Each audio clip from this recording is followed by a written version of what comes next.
राजस्थान सरकार के मंत्रिमंडल का विस्तार अब किसी भी वक्त हो सकता है। सीएम भजनलाल शर्मा आज दोनों उप मुख्यमंत्री दिया कुमारी और प्रेमचंद बैरवा के साथ दिल्ली से जयपुर लौट आए हैं और तीनों ने दिल्ली में पीएम नरेंद्र मोदी से मुलाकात की और इसके साथ ही उन्होंने केंद्रीय गृह मंत्री अमित शाह और बीजेपी के राष्ट्रीय अध्यक्ष जगत प्रकाश नड्डा से भी मुलाकात की। सूत्रों के मुताबिक मंत्रिमंडल के नामों पर अंतिम मोहर लग गई है और किसी भी वक्त मंत्रिमंडल की घोषणा की जा सकती है।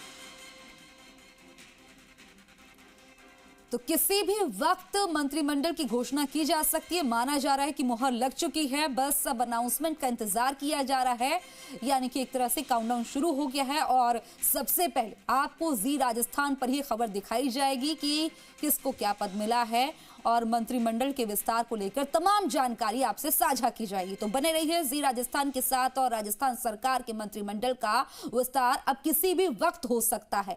सीएम भजनलाल शर्मा आज दोनों उप मुख्यमंत्री यानी कि दिया कुमारी और प्रेमचंद बैरवा के साथ दिल्ली से जयपुर वापस लौट आए हैं और तीनों ने दिल्ली में पीएम नरेंद्र मोदी से मुलाकात की। इसके साथ ही उन्होंने केंद्रीय गृह मंत्री अमित शाह और बीजेपी के राष्ट्रीय अध्यक्ष जगत प्रकाश नड्डा यानी कि जेपी नड्डा से भी मुलाकात की।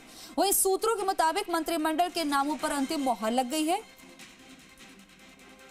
और इस खबर पर ज्यादा जानकारी के लिए दिल्ली से मेरे सहयोगी निजाम कंटालिया और जयपुर से विष्णु हमारे साथ लाइव जुड़ गए।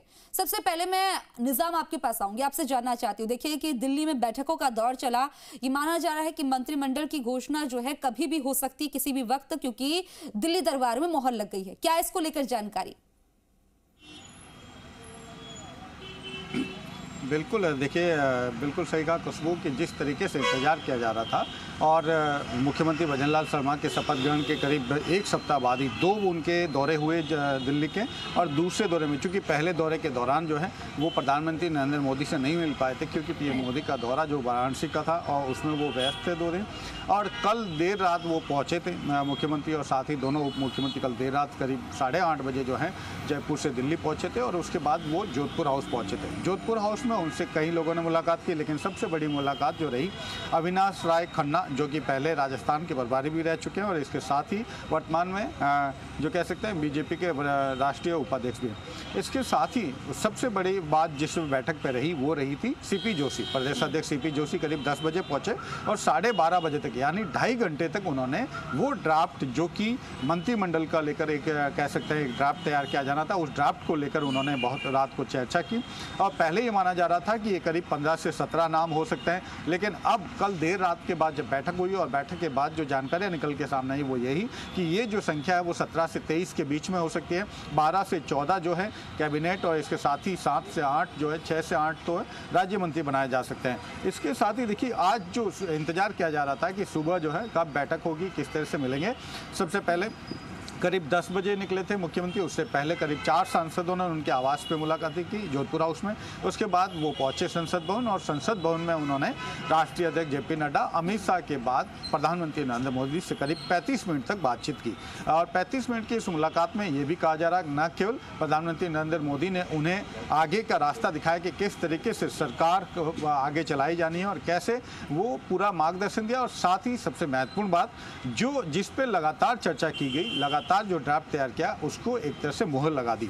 हमारे पास जो जानकारी निकल के आई यही कि 17 से 23 लोगों के इसमें नाम हो सकते हैं, फिर कुछ नामों पे जो अंतिम समय पे और भी बढ़ा सकते हैं, लेकिन अभी जो है कि किरोड़ीलाल मीणा है जिसमें और इसके साथ ही अग्रवाल मदन दिलावर हैं, जोगेश्वर गर्ग हैं जालोर से, सिद्धि कुमारी, महंत प्रतापपुरी, पुष्पेंद्र सिंह राणावत, अजय सिंह क्लिक है, इसके साथ ही फूल सिंह मीणा है, शैलेश सिंह है, जितेंद्र गोटवाल है, दीप्ति माहेश्वरी हैं, नौक्सम चौधरी, सुमित गोदारा जो पहली बार, जैसे जेठानंद व्यास है, हेमंत मीणा है और हंसराज पटेल, तो जो पहली बार जीते हैं उनको भी इस बार मौका मिलेगा। साथ ही पहली बार और दूसरी बार जो विधायक जीते हैं उनको भी करीब 3 से 4 विधायक ऐसे जो पहली बार जीते हैं और 2 विधायक ऐसे हैं जिस तरह से पहले वो पहली बार जो विधायक बने, पहली बार चुनाव लड़के जीते विधायक का और मुख्यमंत्री बने, तो उसके बाद बहुत सारी जो है इस तरह की जो है बातें सामने आने लगी हैं, किसी को भी मौका मिल सकता है।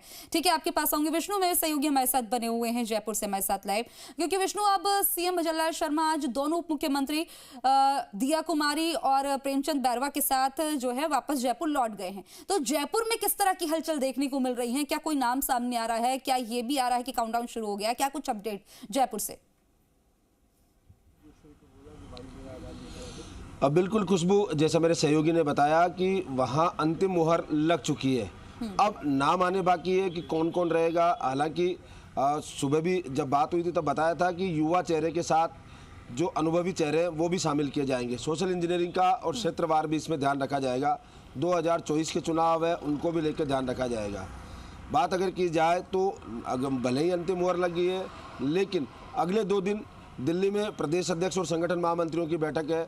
वहाँ पर प्रदेश अध्यक्ष और संगठन महामंत्री रहने हैं। इसके अलावा 23 तारीख को राष्ट्रपति द्रौपदी मुर्मू जैसलमेर आ रही है। मुख्यमंत्री भजनलाल शर्मा वहाँ रहेंगे। 2 दिन राज्यपाल अभी बाहर है, उदयपुर के दौरे पर है। कल और आज कल परसों 3 दिन के दौरे पर है। 22 तक वो वहाँ उदयपुर में रहेंगे। तो ऐसे में संभावना या कयास ये लगाए जा रहे हैं कि रविवार तक बीजेपी के जो मंत्रिमंडल की सूची है वो आ सकती है। हालांकि सूची तैयार है, इससे पहले भी जारी की जा सकती है, लेकिन संभावनाएं जो व्यक्त की जा रही है वो रविवार तक की जा रही है कि रविवार को या शनिवार देर शाम सूची आ सकती है। और उसके बाद मंत्रिमंडल के चेहरे हैं, उनमें मेरे सहयोगी ने बताया कुछ नाम गिनाए। बैठाया जा रहा है, समन्वय कैसे हो सकता है, अंदर खाने से कुछ जानकारी मिली हो? बात इसमें ये कि जो लगातार कुछ लोग हैं जो कुछ ये कह सकते हैं कि समाज विशेष से टिकट जब वितरण किया गया था, सोशल इंजीनियरिंग का ध्यान रखा गया था, उसमें कुछ बड़ी संख्या में जीत के आए हैं, तो वहाँ उसी हिसाब से प्रतिनिधित्व देने की बात हुई है। कुछ समाज ऐसे हैं जो प्रभावी हैं, हालांकि उनके एमएलए कम जीत के आए, लेकिन उनको भी प्रतिनिधित्व दिया जाएगा। साथ ही क्षेत्रवार अगर बात की जाए, जो तीनों मुख्यमंत्री और दोनों उप मुख्यमंत्री हैं वो जयपुर जिले से हैं, यानी 2 जयपुर शहर से, 1 जयपुर के बाहर से। तो ऐसे में अब बाहर के जो ज़िले हैं, जहाँ से संभाग है, अलग अलग संभागों से प्रतिनिधित्व दिया जाएगा। मेरे सहयोगी ने बताया कि भरतपुर संभाग से नाम जो आ रहे हैं, जवाहर बेडम और शैलेश सिंह और इनके नाम सामने आ रहे हैं। वहीं जो बात की जाए उदयपुर संभाग, फूल सिंह मीणा और अन्य के नाम सामने आ रहे हैं। तो ये नागौर जोधपुर संभाग है, उसमें पुष्पेंद्र जो है राणावत, उनके नाम है। तो कई नाम जो है चर्चाओं में है अभी फिलहाल, लेकिन अंतिम मोहर किस पर लगी है, क्योंकि पूरा सोच समझ के आगामी चुनावों को देखते हुए भी मंत्रिमंडल तैयार किया गया है। क्योंकि समाज जब मुख्यमंत्री बनाए गए हैं, प्रदेश अध्यक्ष ब्राह्मण समाज से हैं, तो ऐसे में ये भी लगाया जाएगा कि जो दूसरे समाज है उनमें कई दरार खटास नहीं आए, तो ऐसे में उनके प्रतिनिधित्व दिए जाएंगे जो उन समाजों में प्रभाव रखते हैं। समन्वय बैठाया गया ताकि नाराजगी बिल्कुल ना रहे। तमाम जानकारी देने के लिए बहुत बहुत शुक्रिया। आप दोनों नजर बना रखिएगा, अपडेट आपसे लेते रहेंगे।